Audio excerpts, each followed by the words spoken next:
Hello everyone, welcome to MLT healthy blogs. So టాపిక్లోకి వెళ్ళే ముందు మీ అందరికీ చెప్పాల్సింది, ఇన్స్టాగ్రామ్, టెలిగ్రామ్ ఛానల్ లింక్స్, దాని తర్వాత వెబ్సైట్ లింక్స్ అన్నీ కూడా డిస్క్రిప్షన్లో ఇస్తాను. సో అవన్నీ కూడా ఫాలో అవ్వండి. మీకు ఏ డౌట్స్ ఉన్నా కమెంట్ పెట్టండి, ఏ టాపిక్ మీద డిస్కస్ చేయాలి అనేది చెప్పండి. నేనైతే స్టెప్ బై స్టెప్ ఫస్ట్ ఇయర్కి సెకండ్ ఇయర్కి మొత్తం ఓవరాల్ సిలబస్ నా ఛానల్లో ఏదైతే స్టూడెంట్స్కి ఉపయోగకరంగా టాపిక్ వైజ్ కావాలనో ఆ విధంగా నేనైతే పెట్టేద్దాము ఛానల్లో మొత్తంగా. ఇది చాలా యూస్ఫుల్గా ఉండాలి నా ఛానల్ అనే ఉద్దేశంతో నేను చేస్తున్నాను అనమాట. సో సబ్స్క్రైబ్ చేసుకొని ఛానల్ని అయితే చూడండి, చాలా యూస్ఫుల్ కంటెంట్. సో అనాటమీలో సెకండ్ టాపిక్ చూసుకున్నట్లయితే, ఫస్ట్ టాపిక్ ఓవరాల్గా కవర్ చేశానని అనుకుంటాను. ప్రీవియస్ వీడియో లింక్ అయితే నేను డిస్క్రిప్షన్లో ఇస్తాను, ఒకసారి చూడండి. ఇది టాపిక్ 2 అనమాట. టాపిక్ 2లో ఫస్ట్లో మీకు ఏముందంటే టైప్స్ ఆఫ్ బోన్స్ అని ఉందన్నమాట. ఇది ఆల్రెడీ డిస్కస్ చేశాను, ఆ లింక్ నేను డిస్క్రిప్షన్లో ఇస్తాను, ఒకసారి చూడండి. సో దీని రిలేటెడ్ నోట్స్ వెబ్సైట్లో నేను పోస్ట్ చేశాను, ఆ లింక్ కూడా నేను డిస్క్రిప్షన్లో ఇస్తాను, ఒకసారి చూడండి. సో సెకండ్ టాపిక్ వచ్చి స్ట్రక్చర్ ఆఫ్ బోన్ అని ఉంది. సెకండ్ టాపిక్లో సెకండ్ టాపిక్ ఈ స్ట్రక్చర్ ఆఫ్ బోన్ గురించి డీటెయిల్గా ఈరోజు ఈ వీడియోలో చూద్దాము. ఇంతవరకు దానిపైన వీడియో అయితే చేయలేదు. సో సెకండ్ టాపిక్లో ఈ స్ట్రక్చర్ ఆఫ్ బోన్ అని అడిగితే, ఒకవేళ 5 మార్క్స్ అడిగితే ఏ విధంగా రాయాలి అనేది ఈ టాపిక్లో డిస్కస్ చేసుకుందాం. ఈ టాపిక్లో ఏదైతే డిస్కస్ చేశానో దాని రిలేటెడ్ నోట్స్ వెబ్సైట్లో ఉంటుంది, ఒకసారి చెక్ చేయండి. అది కూడా లింక్ డిస్క్రిప్షన్లో ఇస్తాను.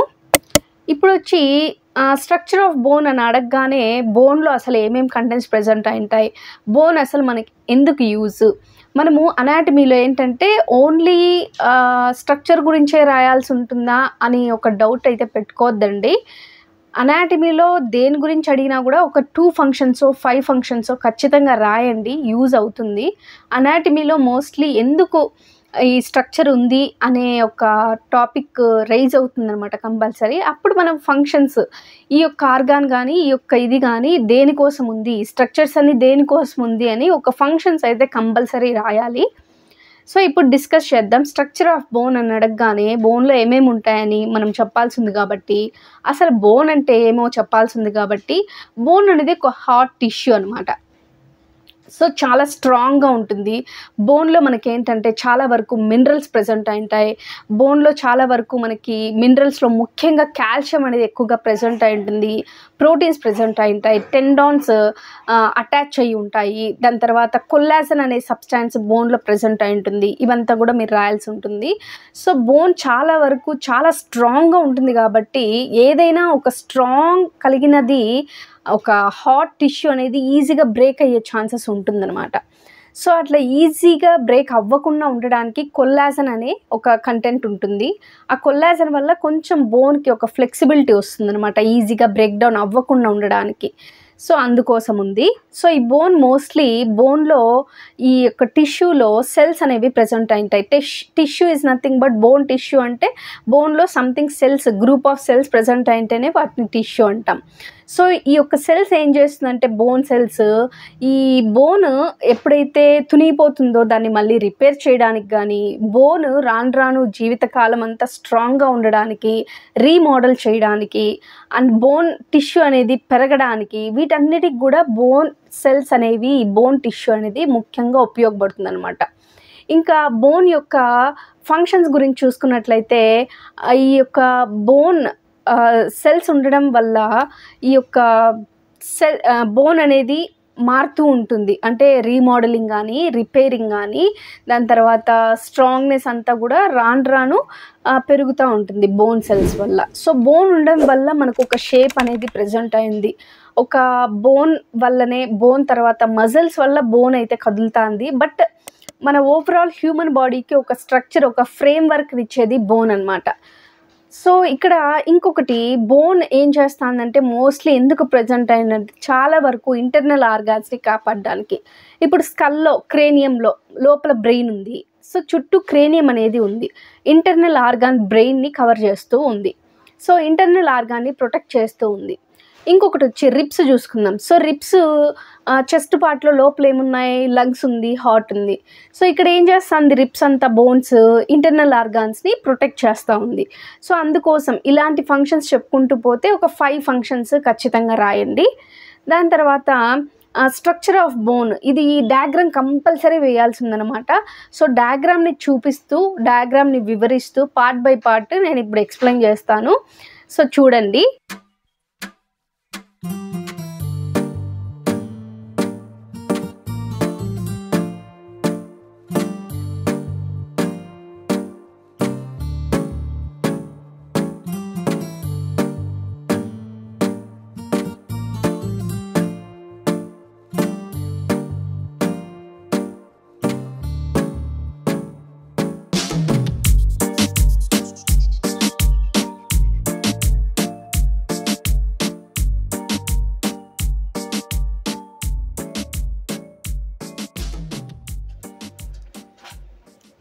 సో డయాగ్రామ్ ఇట్లా పార్ట్స్ వైజ్ వేసేయండి. ఇప్పుడు ఏదైతే మనము ఇక్కడ చూపించామో ప్రతి ఒక్క దానికి ఒక్కొక్క పార్ట్ అయితే ఉంటుంది.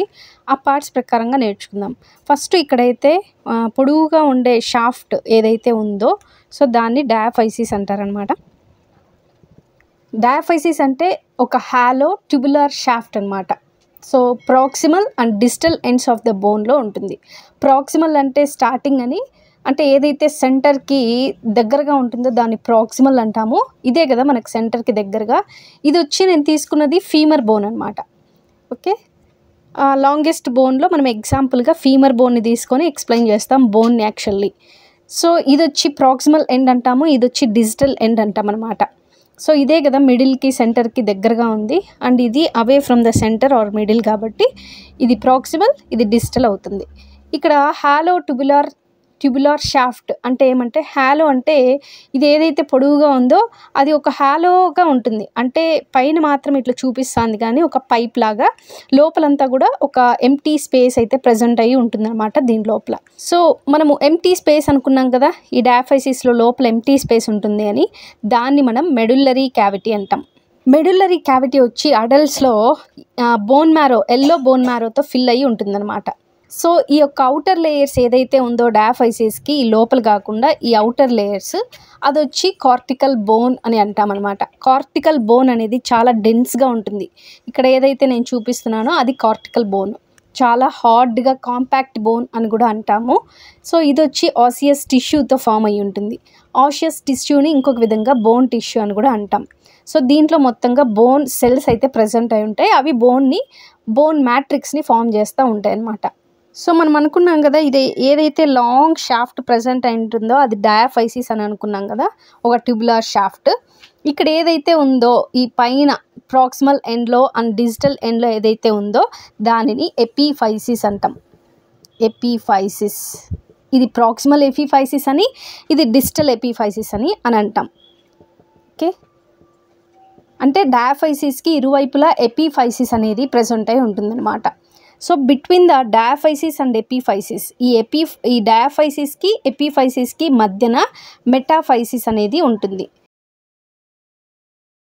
సో గ్రోత్ అవుతున్నప్పుడు ఈ మెటాఫైసిస్ అనేది ఏమవుతుంది అంటే, ఈ మెటాఫైసిస్లో ఒక ఎపిఫైషియల్ ప్లేట్ అనేది ప్రజెంట్ అయి ఉంటుంది. ఇక్కడ ఏదైతే నేను వేసానో అది.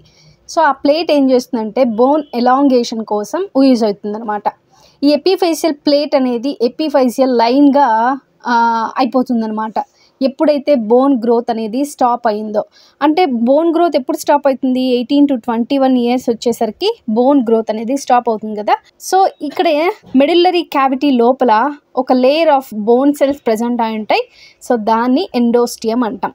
సో ఎండోస్టియం అంటే ఇప్పుడు ఇది ఉందా, సో దీని లోపల ఒక పైప్ లాంటి స్ట్రక్చర్ అన్నామా. సో ఇట్లుంటుంది మెడుల్లరీ క్యావిటీ కదా. సో ఇక్కడ ఏదైతే ఇన్సైడ్ నుంచి ఒక వాల్ ఉంటుందో ఆ వాల్కి ఉండే లేయర్ని మనం ఎండోస్టియం అంటాం అనమాట. ఆ ఎండోస్టియంలో కూడా బోన్ సెల్స్ ప్రజెంట్ అయి ఉంటాయి.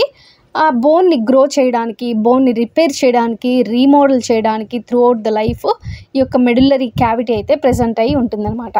సో అవుటర్ మెడుల్లరీ క్యావిటీ, ఇది ఏదైతే మెడుల్లరీ క్యావిటీకి అవుటర్ ఉందో సో అదొచ్చి పెరియాస్టియంతో కవర్ అయి ఉంటుందన్నమాట. సో ఫైబ్రస్ లేయర్తో ఇర్రెగ్యులర్ కనెక్టివ్ టిష్యూతో సరౌండ్ అయి ఉంటుంది, దాన్నే పెరియాస్టియం అంటాం అనమాట.